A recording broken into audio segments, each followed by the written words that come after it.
In the heart of the Persian Empire, beneath marble columns and perfumed corridors, lay the most beautiful prison ever built. It was called the Harem. But to the women trapped inside, it was something else entirely. They had no chains, no cages, just silence, silk, and the constant threat of vanishing. Some tried to escape, a few almost made it. But what happened to them was never recorded in scrolls or stone, because in ancient Persia, the most horrific punishments weren't written down, they were whispered and then buried alive with their victims. Before we begin, make sure you're subscribed so stories like this one never disappear again. The year was 485 before Christ, and the empire of Persia stretched from the Nile to the Indus. Gold flowed like water, and the king, Xerxes, ruled with a silence more terrifying than thunder. Deep within his palace at Persepolis, beyond the courtyards and feasting halls, was a place the world never saw, the royal harem. Outsiders imagined it as paradise. They were wrong. To 17-year-old Anahita, it was a garden of stolen lives. She had been brought here from a conquered Greek island, wrapped in chains hidden beneath silks. Her father's home burned behind her as she was marched onto a ship. That was the last time she saw the sun without bars. Inside the harem, everything was quiet. The marble floors glistened. The walls breathed incense. Women walked in lines, their heads lowered, their smiles carved from fear. There were hundreds Persians, Babylonians, Medes, even daughters of generals who had dared to resist the empire. All were called consorts, concubines, or wives of the king. But none were free. Anahita learned quickly that the rules were not written. They were enforced with eyes. The eunuchs did not speak often, but their presence followed her like a blade. Every door was locked from the outside. Every whisper traveled faster than light. And when her friend Daria, a slender girl with kind eyes and a habit of laughing too loud, was caught walking too close to the servant gate, she was gone by morning. No explanation, no screams, just her bed, empty. The other women said nothing. That night, Anahita found a faint scratch on the wall near Daria's chamber. A single word, etched in haste: run. It was the first time she considered escape, but escape from what? The harem was wrapped in beauty, in gardens and song, in silk cushions and polished mirrors. But behind the beauty was something else, something that watched. It was in the way the walls echoed footsteps, in how the guards always knew when someone was missing, in the rumors that spread like poison and then disappeared. A silence lived here, not the peaceful kind, but the kind that screamed underneath. Anahita began to listen to it. And the more she listened, the more she realized this place was not just a prison. It was a graveyard for women who were still breathing, and she would not be one of them. Anahita began to notice the walls, not just their carvings or color, but how they seemed to shift when she wasn't looking, how they seemed to listen. The harem was not built like the rest of the palace. Its corridors turned in on themselves, looping like a labyrinth with no center. Light filtered through lattice windows in patterns that moved across the floor like watchful eyes. No door had a keyhole. No window opened more than a hand's width. The women smiled, but their voices were soft and rehearsed, as though someone unseen might be counting every word. There were no screams here, only the humming of fountains and the soft shuffle of slippers. But beneath it all pulsed a current of fear that no perfume could hide. Anahita learned about the women who had tried to leave. Not many, because not many were foolish enough to try. But a few names lingered in the air like ghost scent. One of them was Shireen. She had been older, beautiful even by the standards of a place built on beauty, and clever. Shireen had tried to escape in disguise during a religious festival, dressed as a servant. She almost made it. The story went that she had reached the outer city before someone recognized her jeweled hands. The king ordered no execution. That would be too simple. Instead, Shireen was returned to the palace and brought not to the harem but to the eastern courtyard. There, in front of the other women, she was forced to kneel while a golden thread was passed through her tongue. Some say it was melted, others say it was dipped in scorpion venom. What is certain is that she never spoke again.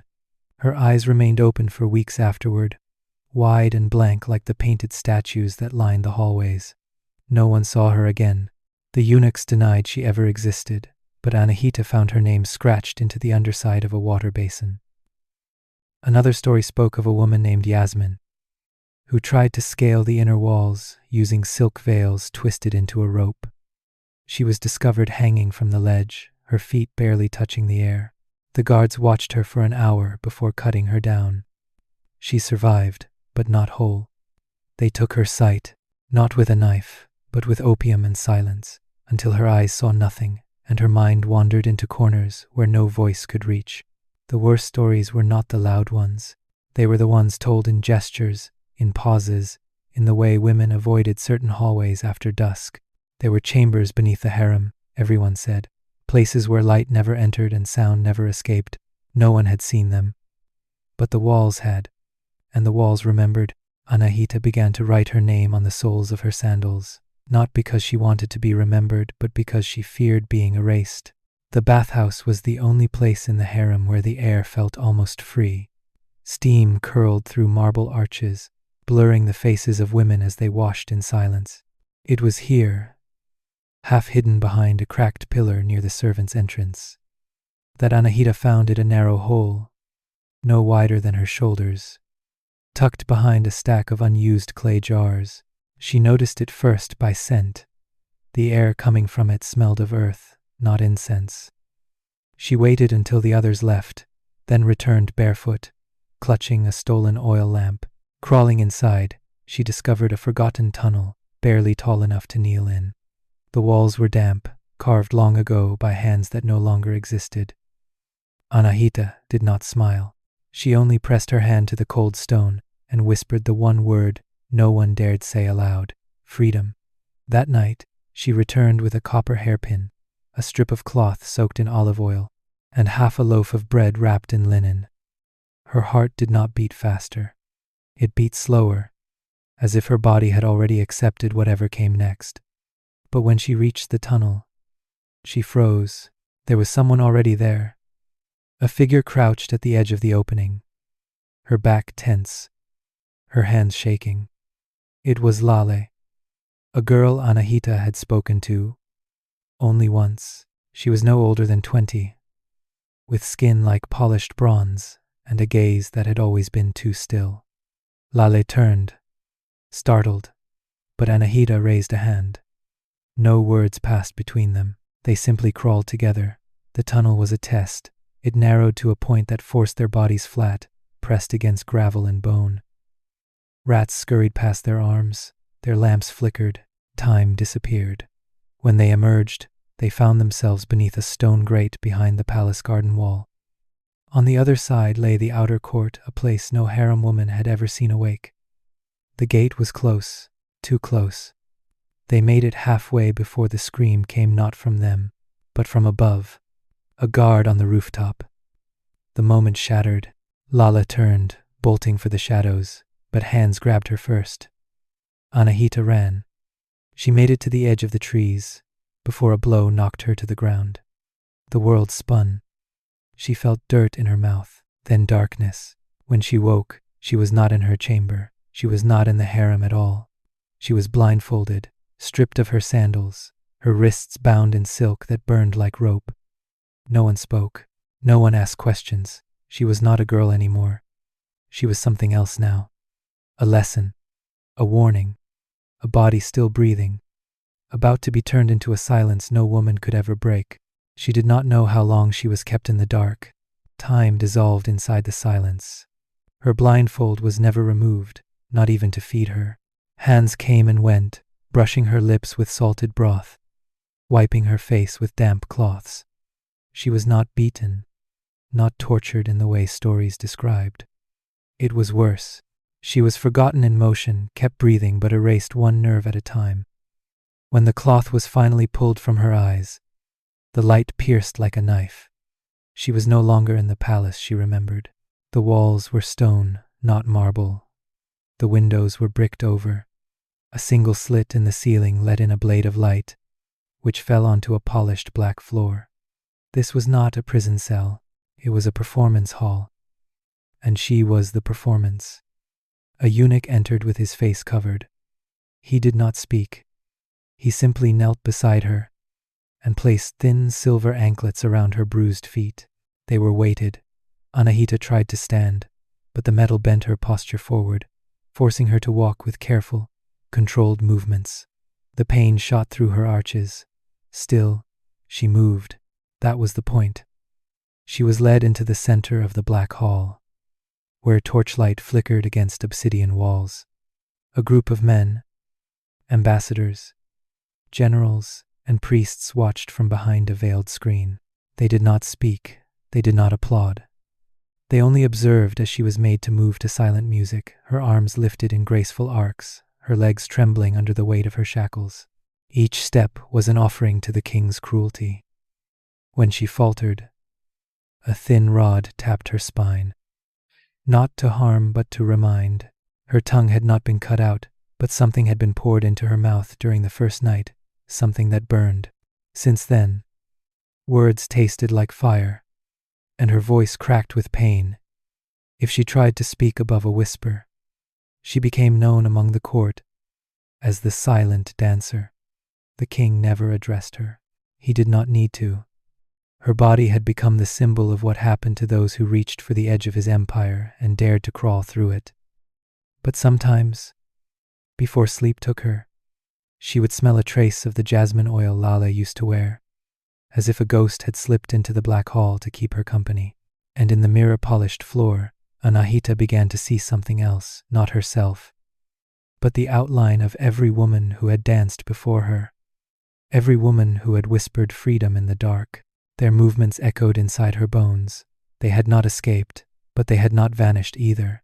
They had become the silence she now carried with every aching step, a silence heavier than chains, a silence that watched and waited. The rebellion did not begin with fire. It began with a cup of honeyed milk. One morning, a concubine named Afsane placed it gently at the foot of the king's private dais. Bowing low, her eyes hidden behind thick kohl and lowered lashes. By nightfall, the king's left eye had swollen shut. The palace physicians called it a fever. The guards suspected nothing. But the women of the harem knew. They had watched Afsane collect crushed leaves from the garden's farthest corner, had seen her soak them in oil, then dry them in sunlight like herbs. She said nothing when they questioned her.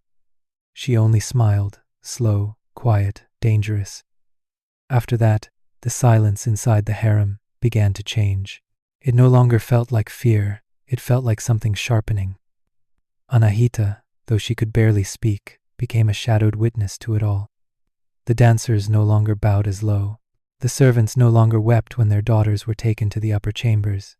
They had begun to carve messages into the silk of the curtains, just beneath the hem, invisible unless one knew where to look. Messages like, "The gate opens at moonrise, and they cannot watch us all." One girl, barely past 16, hid shards of polished bronze beneath her mattress mirrors that could blind a man if caught in the sun just right.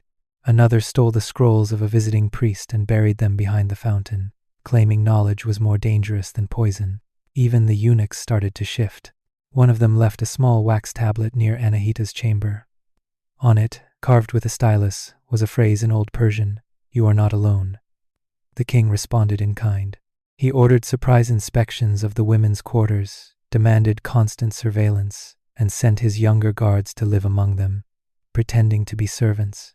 But the women had already learned. They had learned that fear, once swallowed enough times, curdles into rage, and rage, when it passes from hand to hand like a secret, becomes something harder to kill. Anahita, once the silent dancer, now moved with purpose. She no longer looked at the floor. She looked at the eyes behind the veils. She watched for cracks in the rhythm of power. The palace was still a prison, but the walls were bleeding. A girl named Talar threw herself into a feast hall fire, but not before placing iron nails in the footstool of a visiting warlord. Another vanished, leaving only a single line scratched into her chamber floor. "We do not need the sun to burn." The king's punishments grew crueler, but cruelty, by now, had lost its edge. The women were no longer trying to escape. They were waiting for the moment when their silence would no longer hide them, but expose him. Anahita stood in the center of the black hall that night and did not dance, and no one stopped her. Years later, when Alexander's armies finally reached Persepolis, they did not find a city ready to fight. They found a city that had already begun to crumble from within. The outer gates were unlocked before the first sword was drawn. Fires spread faster than orders, but it was the harem that burned with the fiercest silence. Guards claimed it had been an accident. Historians wrote it off as looting gone too far. But the survivors, what few remained, knew the truth. The doors to the women's quarters had been sealed from the outside before the blaze ever touched the outer walls. No one tried to save them. No one spoke their names. When the smoke cleared, ashes buried what marble could not protect. Jewelry fused with bone, ivory combs warped under heat. But deep in the west corner, far from the golden chambers, a stone remained untouched. Etched into it were 5 letters, carved with a copper pin. Anahita. No title, no tribute, just a name the fire could not swallow. No records mention her. No scroll preserves her story. But it lived in the scent of burnt jasmine and the whisper of silk turning to dust. The tale passed from the lips of foreign scribes who heard it from trembling servants. It was never spoken above a whisper, because what happened to women who tried to escape the harem was never meant to be known. They were not just punished. They were erased, scrubbed from memory, reduced to symbols of warning and obedience. But some, like Anahita, refused to disappear quietly. Even in silence, even in chains, she reached for something forbidden. Not freedom, not revenge, just the right to be remembered. And in doing so, she gave voice to all the women whose names never made it to stone. The ones who were buried beneath perfume and ashes. The ones who danced until their feet bled and their tongues blistered. The ones who smiled while burning inside. History prefers kings. It remembers conquerors. But behind every empire was a wall of voices that no one wanted to hear. And now, you've heard one of them. If this story moved you, if you felt something stir beneath the gold and horror, then do not let it disappear. Subscribe, share, speak, because the most horrifying parts of history are the ones whispered, then buried. And if we don't keep digging, they will stay buried forever.